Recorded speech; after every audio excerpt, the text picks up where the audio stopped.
Hello guys, welcome back to your channel. ఈరోజు మనం mutton curry చేసుకోబోతుంది. దీనికి కావాల్సింది 4 మీడియం సైజ్ ఉల్లిపాయలు, పచ్చిమిరపకాయలు, కొత్తిమీర, పుదీనా అండ్ మెయిన్గా మనకి మటన్ కావాలి.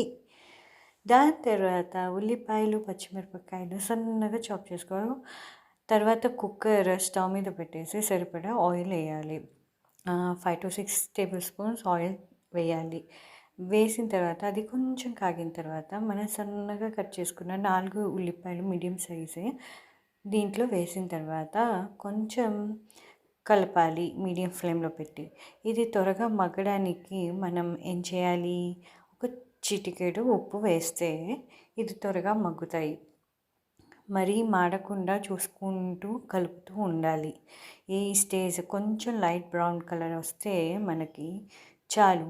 ఈ స్టేజ్లో మనం ఏం చేయాలంటే మనకి 2 tablespoon of ginger garlic paste వేయాలి. వేసేసిన తర్వాత అది అడగంటకుండా కొంచెం మనం కలుపుతూ ఉండాలి, అడగంటకుండా. దాని తర్వాత మనం మటన్ ముక్కల్ని దీంట్లో వేసేయాలి. ఈ స్టేజ్ చాలా ఇంపార్టెంట్. ఈ స్టేజ్ కొంచెం సిమ్లో పెట్టేసి మూత పెట్టేసి పెడితే దీంట్లో నుంచి నీళ్ళు వస్తాయి. ఆ నీళ్ళు మొత్తం ఎగిరేదాకా మనం పెట్టాలి. చూడండి నీళ్ళు ఎలా వస్తున్నాయో. ఎగిరేదాకా పెడితే ముక్క చేంజ్ అయిపోయింది చూడండి, కొంచెం ఉడికినట్టు కానీ ఉడకలేదు.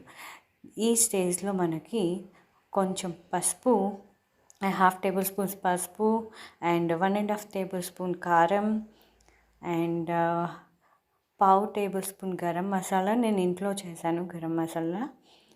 లవంగాలు, యాలకులు అండ్ చెక్క పౌడర్ చేసుకొని పెట్టుకున్నాను ఇంట్లో, అది వాడుతున్నాను నేను.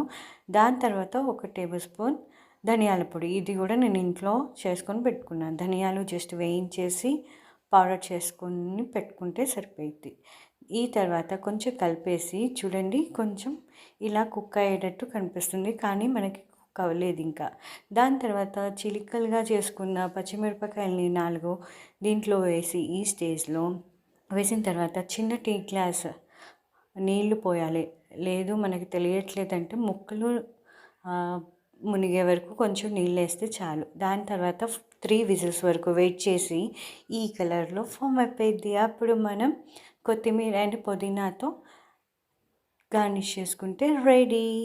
ఈ మటన్ కర్రీ చాలా ఈజీ, రాని వాళ్ళు కూడా ఈజీ మెథడ్లో చేసుకునే పద్ధతి ఇది. ఇది దేనికి తగ్గకుండా ఉంటుంది రుచిని. Thank you for watching this video. ఈ వీడియో మీకు నచ్చినట్టయితే please like, share, subscribe to our channel. ఈ కర్రీలో మనం రసం పక్కన పెట్టుకొని తింటే బాగుంటుంది. Thank you.